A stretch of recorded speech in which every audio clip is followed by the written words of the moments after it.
കുരിശിന്റെ പാത സ്വർഗത്തിലേക്കുള്ള രാജീക പാതയാണ്. തന്നെ അനുഗമിക്കുവാൻ ആഹ്വാനം ലഭിച്ചപ്പോൾ തൻ്റെ മോഹന വാഗ്ദാനങ്ങൾ നൽകി അത് പാലിക്കാത്ത ചില നേതാക്കന്മാരെ പോലെ ആയിരുന്നില്ല തമ്പുരാൻ.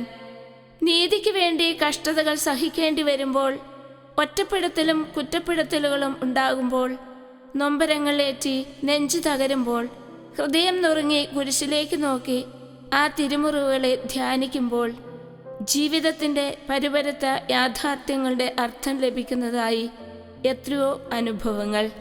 സഹചരുടെ നൊമ്പരങ്ങൾ ചേർത്ത് വയ്ക്കാനൊരു ഹൃദയമുണ്ടാവുക ഒരു സുഹൃതമാണ്. കുരിശ് ക്രിസ്തുവിൻ്റെ ത്യാഗത്തിൻ്റെ ചിഹ്നമാണ്. കുരിശുമരണവും സഹനവുമെല്ലാം മാനവരക്ഷയ്ക്ക് വേണ്ടിയായിരുന്നു. യേശു ക്രിസ്തു തൻ്റെ കുരിശു വഹനം വഴി മനുഷ്യരാശിക്ക് രക്ഷ സമ്മാനിച്ചു. കുരിശ് ദുഃഖത്തിൻ്റെ മാത്രമല്ല, ജയത്തിൻ്റെ ചിഹ്നമാണ്. ഇന്നലകളുടെ മുറിവുകളും ഇന്നിൻ്റെ സ്വപ്നവും നാളെയുടെ പ്രത്യാശയും അവൻ്റെ മുറിവിനാൽ സൗഖ്യം നൽകുന്നതാണ്.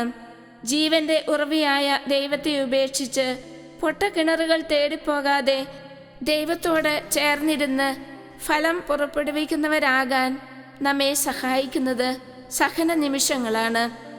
സഹനമെന്നത് ജീവിതത്തിൻ്റെ അവസാന വാക്കല്ല, അത് എന്നും പുഷ്പിച്ചു നിൽക്കേണ്ട ഒന്നാണ്.